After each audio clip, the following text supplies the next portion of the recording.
Our reading today comes from Leslie Takahashi. This is We Are Waiting. This definitely sounds better, guys. Thank you. This is the season of anticipation, of expecting, of hoping, of wanting. This is the time of expecting the arrival of something or someone. We are waiting. This is the time of living in darkness, in the hues of unknowing, of being quiet, of reflecting on a year almost past. Waiting for a new beginning, for a closing, or an end. This is the time for digesting the lessons of days gone past, anticipating the future for which we are waiting. Waiting for a world which can know justice, waiting for a lasting peace, waiting for the bridge to span the divides which separate us, waiting for a promise or a hope. For all of this, we are waiting. The first week of Advent, the season that begins the Christian liturgical year, has just finished. Week 1 is devoted to hope, followed by peace, joy, and love. Advent is described in a number of ways. It is a season of waiting, but expectant waiting, or anticipation, or even longing. Active waiting. But not a rowdy or Geraldy kind of waiting, more of a silent or quiet one, more like Piggy, more determined, more present to this moment, not where we have been, but where we might yet be going. Time slows. We let go of expectations, or at least hold them more loosely. We turn inward and outward gently. We pay attention. We notice. We wander without rushing. We take it all in. Thinking about the way our secular culture begins a new year with celebration and gusto, the partying as the clock counts down, waiting excitedly for the ball to drop, getting updates about the year as it changes over across the globe. This is about as opposite as we can get. Our culture tries to drown out this season with everything. I have so much compassion for anyone trying to do anything in December, especially anything that wasn't planned last December. Everything is booked, from rooms to restaurants and our calendars. December is one of the most exhausting months of the year. Maybe it's just that I'm an introvert, but oof. And Advent is at the other end of the pendulum, the quiet, stillness, making space in time, letting go of the breath we've been holding the last 11 months, feeling our spirit ease into a kind of rest. Each year it is striking how contradictory the two are. On one hand, there's frenzy and rushing and visiting and doing. The other, there's none of that. Instead, there's peace and presence. We can notice how one is the life of empire, the other, the spiritual and religious life. One wants everything from us to keep us in constant motion, like whirling dervishes or the Looney Tunes Tasmanian devil, spinning round and around with speed and such energy. The other invites us to consider something more, something deeper, something more meaningful, starting within, requiring no movement, just gentleness and openness. It's countercultural.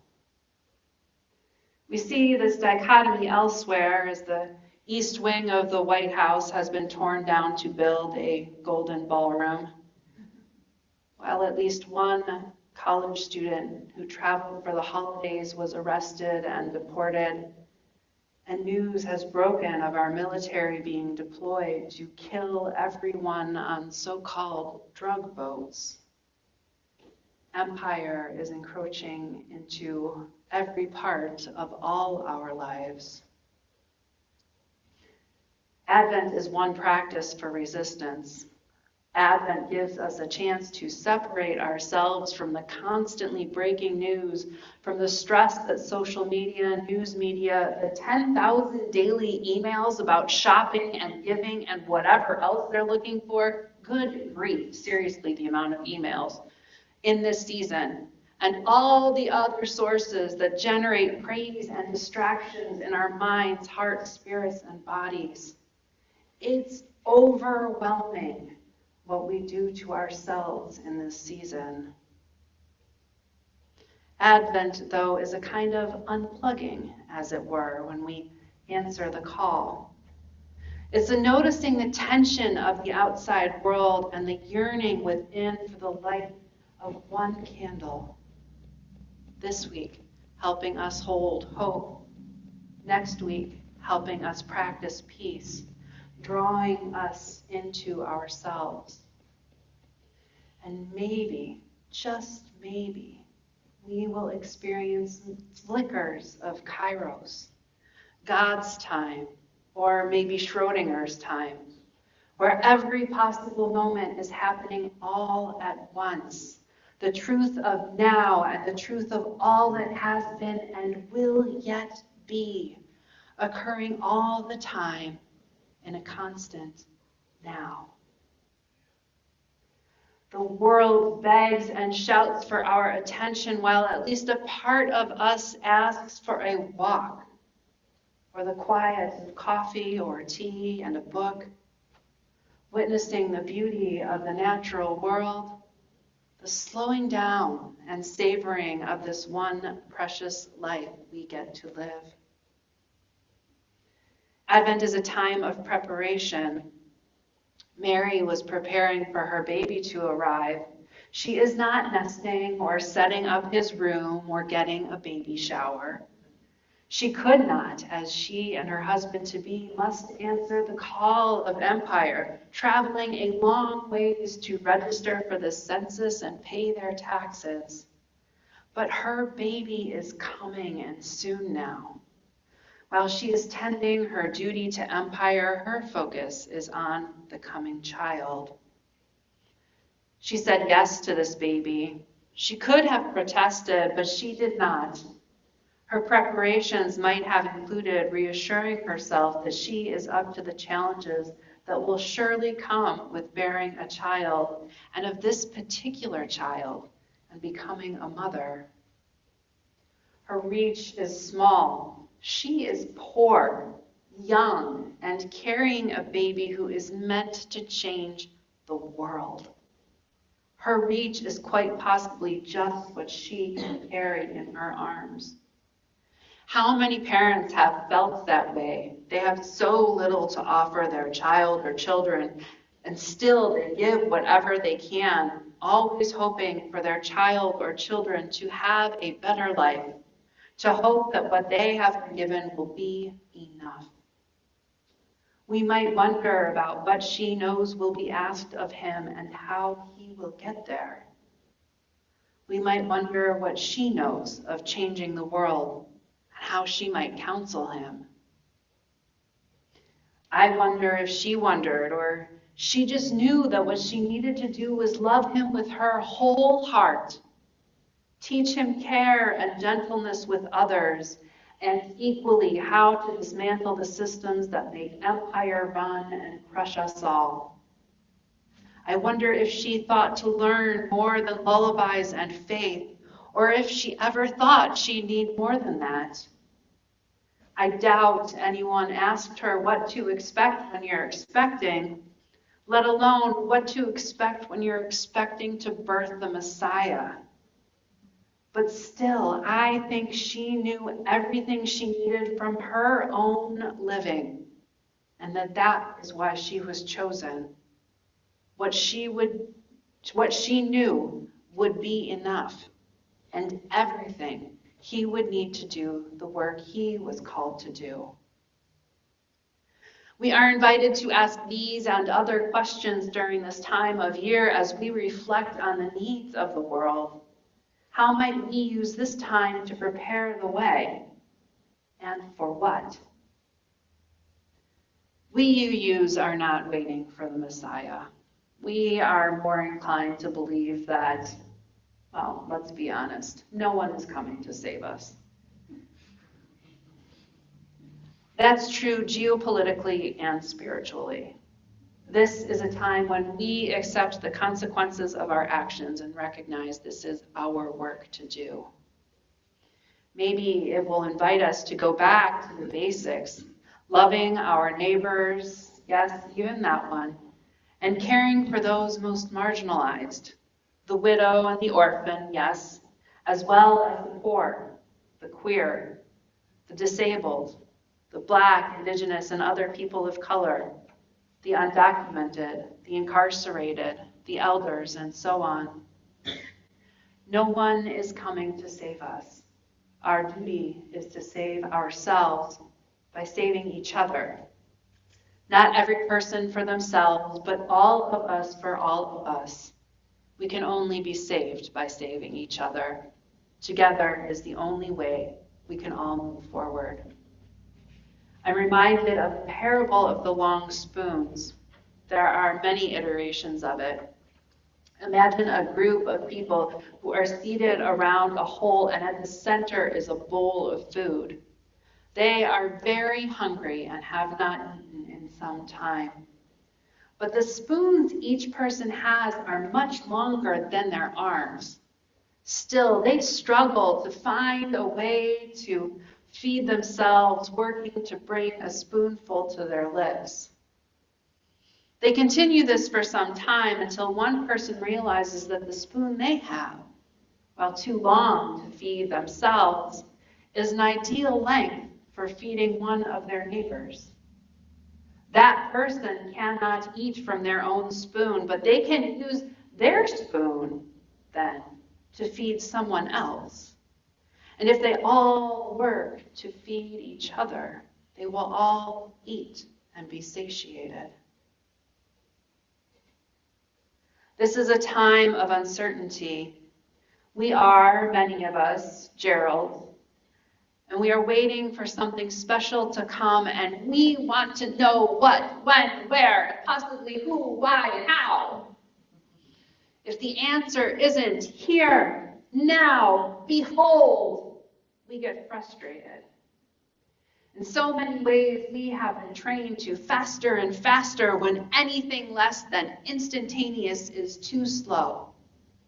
And we've gotten so used to that level of responsiveness that when we don't get it, we are impatient, our vision too narrow to be on the lookout for other possibilities, other options, other practices that remind us of the magic and wonder of what it is to be alive in this world.